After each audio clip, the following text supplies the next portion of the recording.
Yeah, we back.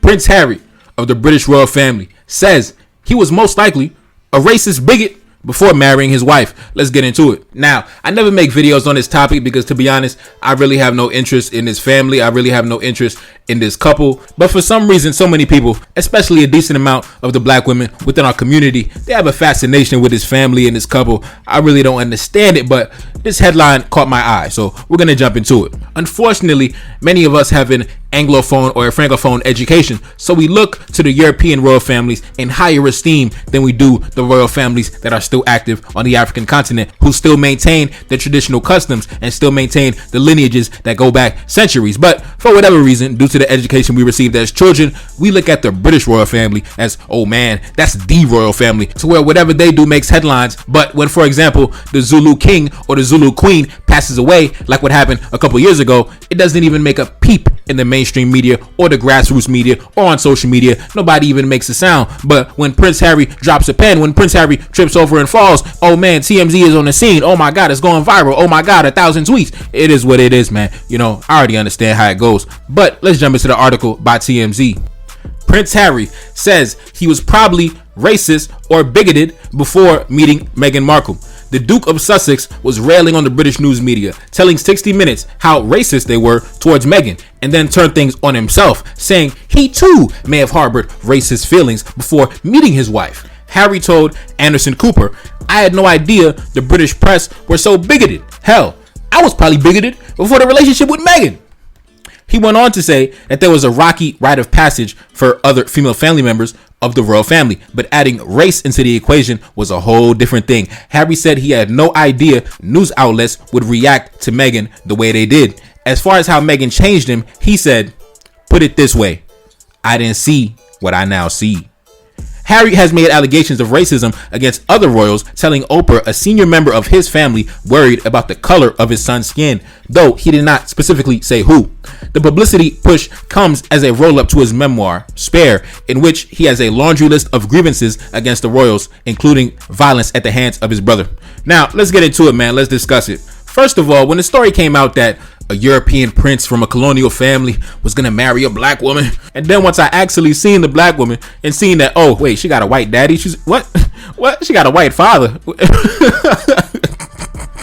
And then once I looked around and I seen black women who had great grandmothers that were forced on plantations by the British colonial army, and they were looking up to this white passing by racial as a symbol of black excellence, it was at that point that I realized we are in a terrible spot, mentally, spiritually, and in many other ways.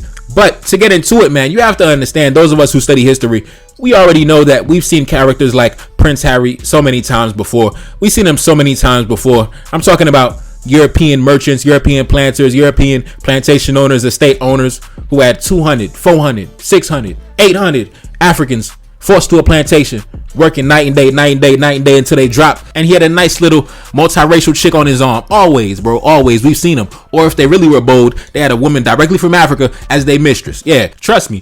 For those of us who study history, we already know just because you get in bed with a black woman, that does not mean that you suddenly are down with the team. That does not mean that you suddenly got love for her folks. You got love for her people. Hell no, bro. Never.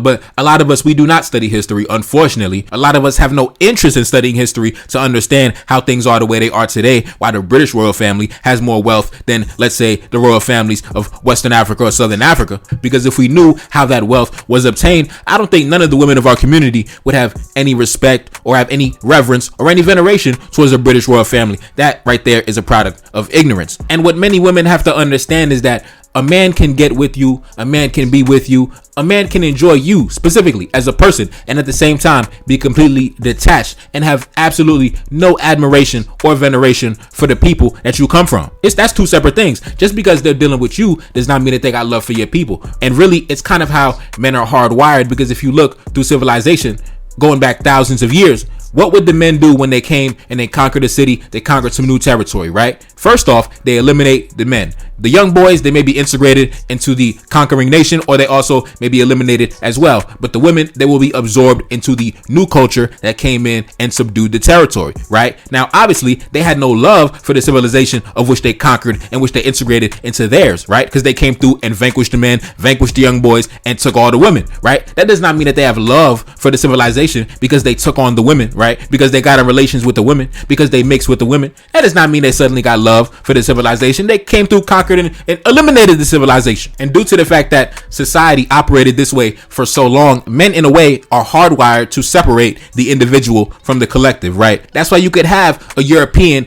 on a French colonial plantation or a British colonial plantation or a Spanish colonial plantation, and he could have an African wife or a mixed race wife, right? But at the same time have her people under direct bondage by the hundreds of thousands, right? Because men, we can separate that. We can deal with the woman. We can have affection towards that one specific woman, right? But her civilization, her culture, we do not have any veneration and love for that. It's two separate things, right? That's why Prince Harry said, yes, before I met her, I was this and I was that, and I was part of the culture of the royal family, because this is their mentality that they've always had going back centuries. I mean, these are people who put up MVP numbers when it came to colonialism. When it came to the colonial period, listen, they were up there putting up championship trophies up on a wall, bro. So, of course, as you know, they don't got no love for her people.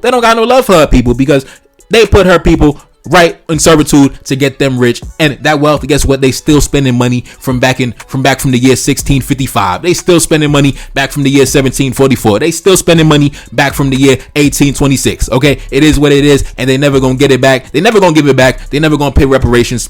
It's just how it goes, right? It's just how it goes. It is what it is. You want reparations? Come take it back. That's the mentality that they have. They won't say it, but that's exactly how they feel. And you could say the same for every nation that participated in colonialism. Listen, you want that money?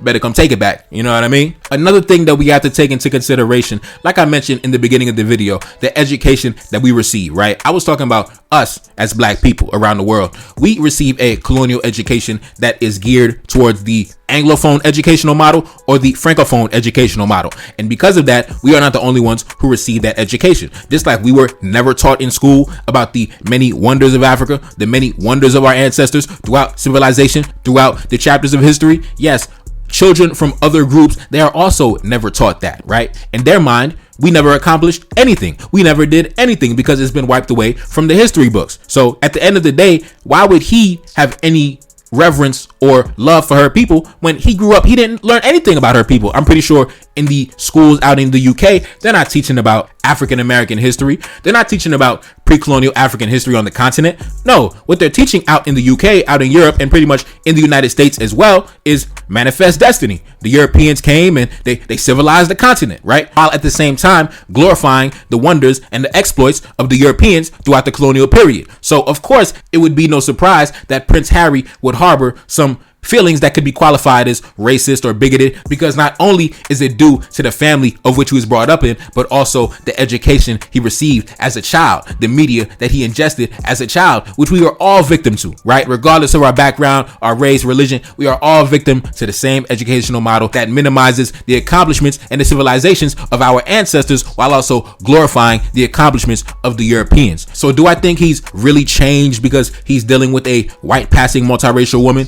No, come on, man. No, like I said, man, Thomas Jefferson had black women. The British descendants in North America had so many black women that damn near every African American has traces and remnants and residue of European blood flowing through their bloodstream, right? The French on the island of Hispaniola had so many black women, they created a whole new race that could raise a whole army, bro. It was a whole mixed race army during the Haitian Revolution, bro. So at the same time, I mean, come on, man. You really think there's a separation between a man who deals with a woman on an individual affectionate level, and you think that's connected to the love that he has for the people as a collective? No, ladies, do not be naive. Do not be naive. You know, I already know YouTube probably gonna demonetize this video because they hate when I touch these topics. They hate when I spit that truth, when I pull up the historical analysis from the colonial period and I make the parallels with today. YouTube does not like these videos. In fact, I think every single video I made on the Haitian Revolution was rejected by YouTube in terms of monetization. They do not like when I hit certain topics, man. They do not like it, but I'm gonna keep spitting the facts, man. I'm gonna keep spitting the facts. And in fact, I might start a Patreon over the next month or two, depending, right? I got to build a catalog for the Patreon first, right? So I'm like recording videos on the side, putting videos to the side. So when I launch the Patreon, I'm gonna have like a whole little library of videos for y'all to dive in head first. And I'm gonna start uploading a second set of content over there, right? Content that might be a little too sensitive for the YouTube algorithm that YouTube don't want to accept. it is what it is, man. You know, regardless of how YouTube feels, we still gonna come with the facts, and that's that. Like, share, subscribe, Cash App in the description. Support the platform. Support the platform. It's your boy Neferkari Desaline back in the building. Yes, indeed. And I'm gone. Peace. Reincarnated, I'm back in original fashion. I left on a horse and came back in the ass, and I left with abundance and came back to famine. We used to be pyramids, now we be rapping. Look how the mighty have fallen. Used to be running, now we be walking. When you be cooning, that's when they applauded. Selling your soul, your sons and your daughter. Gotta come up in this shit, they stuck in the mix. Really, my heart it be breaking. That's why I'm stacking that paper and handle my business. Pass it down in generation. Talking about money and power and building a nation. That's a deadly combination. Never be watching the TV, they pushing agendas, falsifying information. No, they got malice intentions. Step in the room and I'm feeling the tension. Enemy watching, he blocking my vision. Pay for the check cause I need my redemption. Building my kingdom, I need it protected. Ready for war like a young Money Congo. Never decided the team is the motto. Up in the crib and I'm whipping up waffles. Up in the crib and I'm smoking gelato. I'm chilling, I'm taking my pain and make it ambition. I'm blessed by the gods, but I ain't religious. I came for the power, they came for the bitch. They making no hourly wage, I got business. This shit is an art and they could never be taught. Selling my soul, I can never be bought. Play with my money, I see you ain't caught.